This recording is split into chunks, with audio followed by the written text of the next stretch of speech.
Hello, this is Mahlena Ray Johnson with For Nerdy Girls with Mahlena Ray Johnson. And today's topic is what could go wrong? Mahlena shares horror stories from the networking trenches. So first, who am I? I'm Mahlena Ray Johnson, and I went to Loyola Marymount University for film school. I went to the University of Southern California for business school, where I got my MBA in marketing, entertainment, and entrepreneurship. And over the past 10 years, I have conducted hundreds of informational interviews and coffee chats. I've also attended hundreds of networking events and conferences, and I've connected with thousands of people. So I am immensely qualified to help you with your networking skills.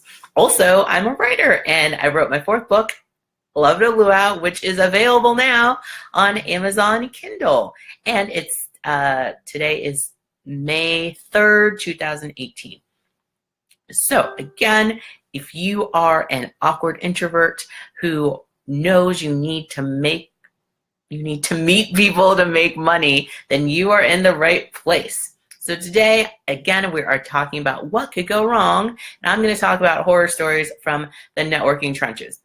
I'm sharing these horror stories, and they're horrible when they happen. I have to recall a lot of them, but the reason I'm sharing them is to show you that it's not just like go out and network and everything will be fine. No, I don't want to give you a false sense of it's not so much security, it's more like a false expectations of what to happen, because I have definitely been someone who has taken various courses from various people who say, if you do this, then your course will be successful. If you do this, your coaching practice will be successful. Just do these things and then everything will be fine. And they don't really tell you the pitfalls, because that doesn't work into their marketing spiel to tell you that, oh, things could go wrong and you may have to persevere over these specific things that could go wrong.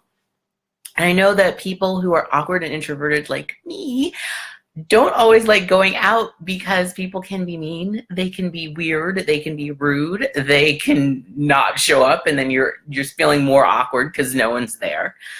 But I went through these things and I experienced them, and I said, even though these things happened to me, I still want to do what I'm doing. And there are different cases of what I want to do. So I'll start with each of the things that I said. So first, creepers are going to creep.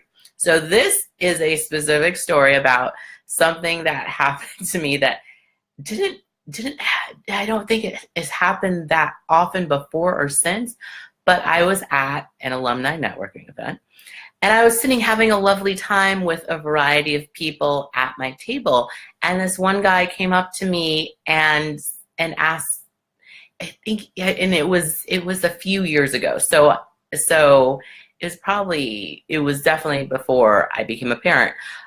But he said to me that he thought that white men are the real minority in Los Angeles.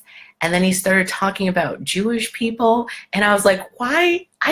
And this is not someone I knew. This was one of the first things he said to me at an event where you're supposed to be getting to know other people.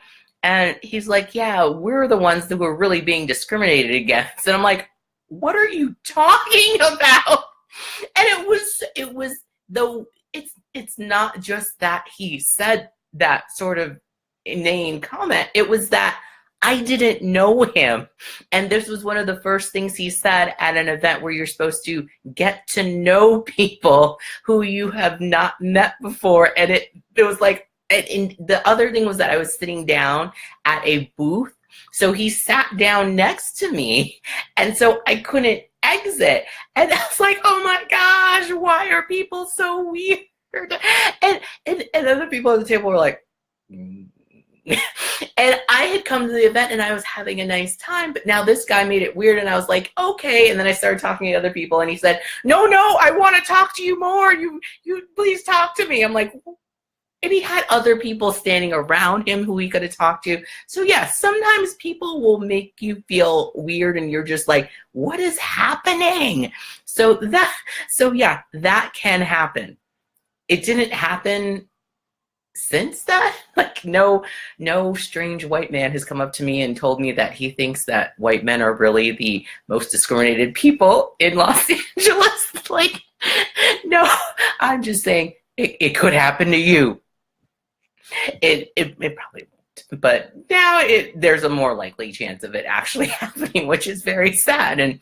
And yeah, so that is what. So there are going to be creepers sometimes. There are going to be weirdos. There are going to be, in some people's instances, people who are a little too into you and you're like, oh, I gotta go. And again, I want to maintain safety is most important. That also happens online.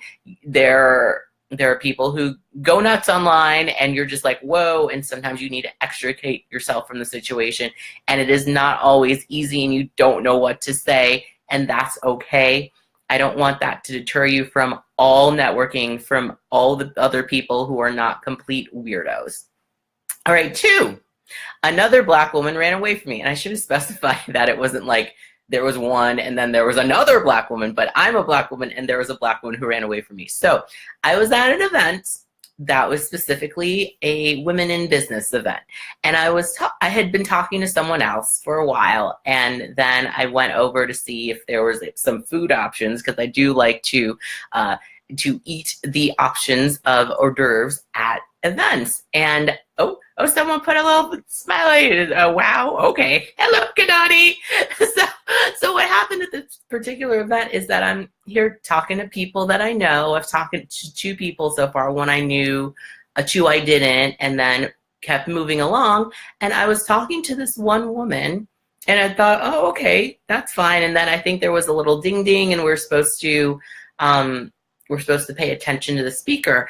And so she took this opportunity to run across the room away from me. Not just like, oh, she just walked kind of slowly because she was done. She was like, I got to talk to somebody. Like, she didn't say these words, but she's in her eyes said, I got to talk to somebody else who isn't this person, because this person is not going to help me. And I'm definitely reading into it, but I'm not reading into the thing that she actually did was walk away quickly from me and like stand like 100 feet away as if I had passed gas, or if I had a skunk smell, or like I had just said, I just encouraged someone to join some sort of Nazi party. I think I was just talking about what I was doing, and she was like, I'm done with you, bye, and just stood like over there.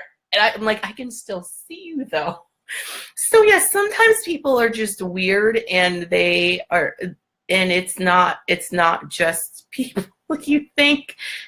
Sometimes people you think, oh yeah, we're both one of the few Black women at this event. Maybe we should talk to each. No, she wasn't having it. And I was like, I don't know what to say. I haven't had people run away from me before. I mean, there are definitely people who have been like, I got to go to the bathroom, or I got to get another drink, or I just am going to keep mingling, or whatever. I've never had someone dash across the room less than 100 feet away from me before. So again, weird things can happen at networking events, and to give you an online example of a similar bloop, someone dashed away when Hannibal Buress first made his statements about Bill Cosby. There was some discussion about it on Facebook, and there was discussion about it everywhere, but this specifically happened on Facebook to me. And someone posted something about, I guess, what do you think about what's going on with Bill Cosby? And I said, he's a rapist. And then the person unfriended me and blocked me. Again, this was a Black woman who responded that way, didn't have something else to say, just said, guess I don't want to deal with Mahlena anymore. She thinks that guy's a rapist. And I was like, okay. So yeah, there are just going to be people who don't want to interact with you, and you're probably better off without them. Find your people who will not be so weird. Okay, 3. The third thing, after constant rejection, I did find my spouse. So yay. All right. So this is less of a business networking thing. I guess, you know, when your marriage is a contract, but I married my spouse, and it took years of people rejecting me in person, online, just online dating, not doing offline dating, just craziness of people just saying no, or just like, or oh, to me. And I persisted. And I know that I'm on Facebook, and Facebook has just announced that they're going to do dating services for people. But the reason I bring that up is that I and my spouse found each other, and we're very happy, yay. But there was definitely a different times where I said, I'm not going to deal with this dating thing anymore.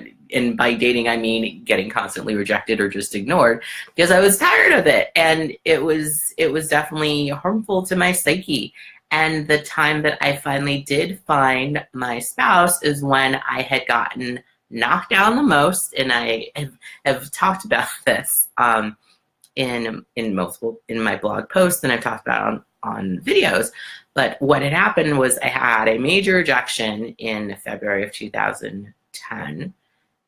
No, it was January of 2010. February was just terrible, and a terrible place. March of 2010, I read this book, Meaning You're Half Orange, which changed my life and got me into the world of dream boards. Made a dream board, put all the stuff that I want on it because it was one of the exercises in the book, and I included a meaningful, successful relationship where I'd be friends with the person and we have a family together where we'd be happy and get married. And I put that on my board on March of 2010, showed it to my classmates. I was in business school at the time, and my friends and family. And then in November of 2010, I found my husband, and I showed him my board, and I showed him another board eventually as we were dating. I had a marriage board, or a wedding board specifically, and he's like, oh, cool. And we continued making stuff on the board come true, including our wedding and growing our family and other stuff like writing my second book, and I'm now my 4th book. So I'm sharing that story with you because it took me getting like, I'm so tired of this dating and no one wanting me, to say, this is something I really want, and I really want to pursue it. And it didn't happen the next month, but it did eventually happen, and a lot of great stuff that I couldn't even imagine happened because I was persistent. And this whole video is about persistence in spite of people being super weird and awful. So I want to encourage you that if you have networking issues in your past, and I know that some of them may be traumatic, so it's okay to feel the trauma and work through that. Some of them may just be annoying, like someone didn't show up, which constantly happens to me. I mean, constantly but it happens enough that I'm like, really, people? And some people are just like not that respectful of your time, and you have to move on.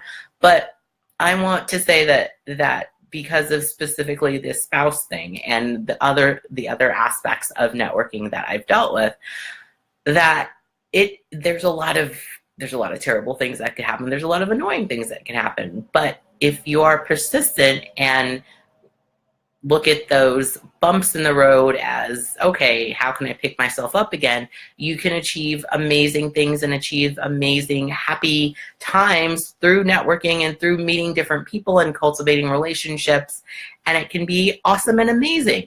That doesn't mean there won't be any awful things happening or crazy or weird things happening with your networking journey in the future. It just means that the wonderful things can outweigh them. And if you stop networking, you won't meet any new people or renew relationships that you have, and you'll just be where you are. But now I'm in a completely different place than I was when I started this whole business school and networking thing I don't know how long I've been doing this, but the things that I have gotten out of it have definitely outweighed people running away from me or just saying, no, I don't want to date you, or yelling at me online just with words. Usually I don't have major trolls because I'm not that famous yet, but the things that I've gotten from trying to connect with people and actually connecting with people are wonderful and great, and I'm so happy about them. That doesn't mean the bad things go away. They're still there. You work with them, not against them. So that is what I have to tell you about my horror stories about networking and the successes that I have gotten through networking. Some of them, I couldn't go into all of them because they've been multitudes over the past few months and couple of years. So if you have a comment or a question, please leave a comment. If you're on Facebook, if you're on YouTube or somewhere else, email me at fornerdygirls@gmail.com. And if you say, I need a strategy to network, I want to avoid those pitfalls, even though I might encounter some weirdos, I need help with my networking, then email me at fornerdygirls@gmail.com and we will set up a networking strategy session for you. Thanks so much for watching. Bye-bye.